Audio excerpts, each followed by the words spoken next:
How did ancient humans survive predators? Imagine opening your eyes in a world where there are no houses, no streets, no hospitals, and no safe place to hide. The sun is slowly disappearing behind the mountains. A small group of ancient humans walks across an endless grassland.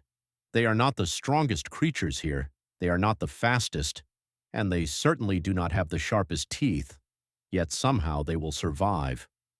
Tonight, however, something is following them. Far behind the group, hidden in the tall grass, two glowing eyes watch every step they take. A large predator is waiting, and the humans have no idea it is there. Thousands of years ago, survival was a daily challenge. Ancient humans shared their world with powerful predators. Big cats moved silently through the grasslands. Hyenas searched the darkness for opportunities. Other dangerous animals could appear near rivers, forests, and open plains. For an ancient human traveling alone, one mistake could be disastrous. But humans possess something unusual. They had each other. As darkness approaches, the group begins searching for a safe place to spend the night. One young hunter notices movement in the grass. He freezes. Everyone else stops.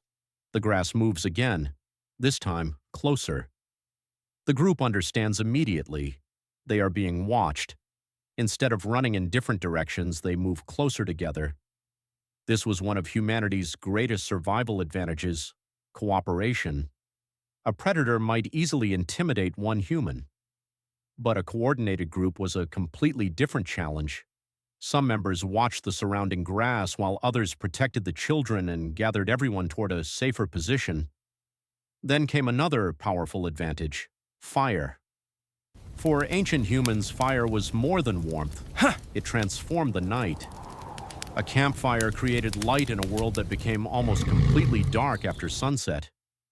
It helped people stay together, communicate, and remain alert when predators were nearby. That evening, the group gathers around the flames. Outside the circle of light, the predator continues watching. It moves closer.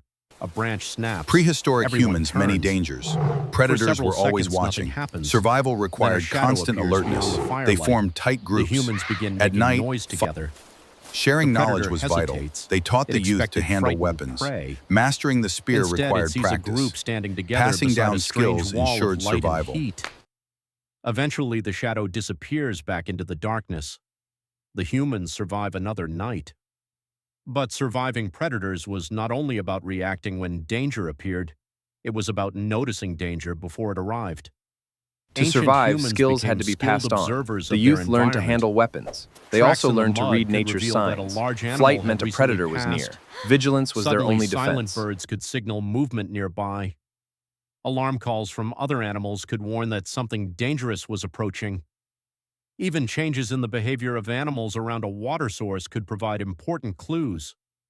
Over generations, humans became increasingly skilled at reading these signals.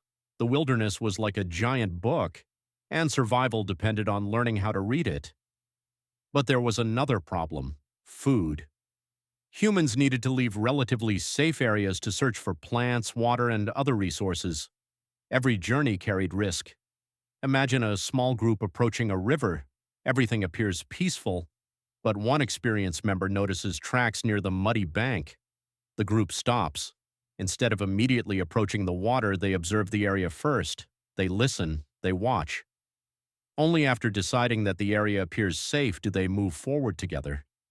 This ability to learn from experience became incredibly important. If one person discovered that a particular location was dangerous, that knowledge could be shared with others. Young members of the group did not have to discover every danger themselves. They could learn by watching older members. Knowledge became a survival tool, and humans had something else that made this knowledge even more powerful: communication. A sound could warn everyone to stop. A gesture could point toward danger. A story told around a fire could preserve information about places, animals, seasons, and past experiences. Imagine an older member drawing simple shapes in the dirt. He points toward a river, then toward the outline of a large predator. The younger members watch carefully. The message is simple: be careful near this place. Long before books existed, knowledge could travel from one generation to another through observation, demonstration, memory, and communication. And slowly, humans became better at surviving. They learned where predators were most likely to appear. They learned when certain animals were active. They learned which environments offered better visibility. They learned the importance of staying together, and perhaps most importantly,